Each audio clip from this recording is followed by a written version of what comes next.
vendredi 6 janvier 2023, Iggy Pop sortira un nouvel album intitulé Every Loser. À cette occasion, le rocker s'est confié au New York Times sur son rapport à la drogue et les situations improbables dans lesquelles il s'est retrouvé à cause de ses addictions. Iggy Pop est de retour. Après la sortie de son album Free en 2019, le rocker sortira ce vendredi un nouvel opus baptisé Every Loser.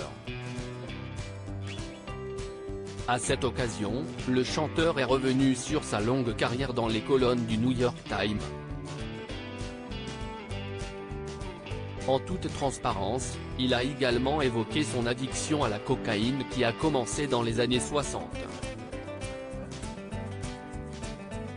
Je me souviens quand la cocaïne est arrivée dans la région de Détroit. J'en ai pris lors d'une fête où tout le monde le faisait, où la musique était forte et où l'alcool coulait à flot. Une voix intérieure m'a dit, « Jim, ce que tu fais n'est pas bien ». Cela ne m'a pas arrêté, car j'ai aussi entendu cette autre voix, a confié l'ancien membre des Stooges. Mais après des années d'excès, il prône désormais un style de vie plus simple.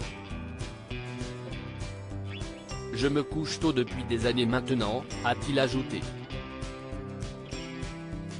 Ils ont pointé des armes sur tout le monde au cours de cet entretien accordé au New York Times. Iggy Pop a raconté quelques anecdotes sur ces années folles où il côtoyait des trafiquants de drogue. Je traînais avec quelques membres du groupe MC5 et je suis devenu bleu. Ils ne savaient pas quoi faire. Je me souviens juste que je me suis réveillé dans une baignoire pleine de glace. Ils m'avaient jeté dans la glace, et ça n'a pas marché, alors ils ont utilisé des selles pour me ramener, s'est-il souvenu.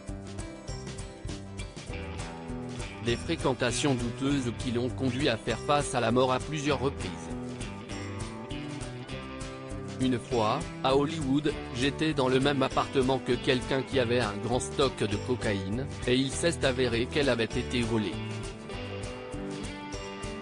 On frappa à la porte et la dame dont c'était l'appartement ouvrit un peu la porte et boum.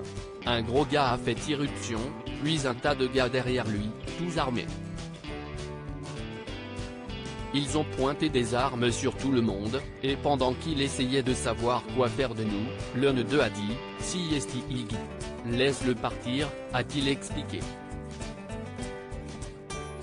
Une affaire qui s'est finalement bien terminée.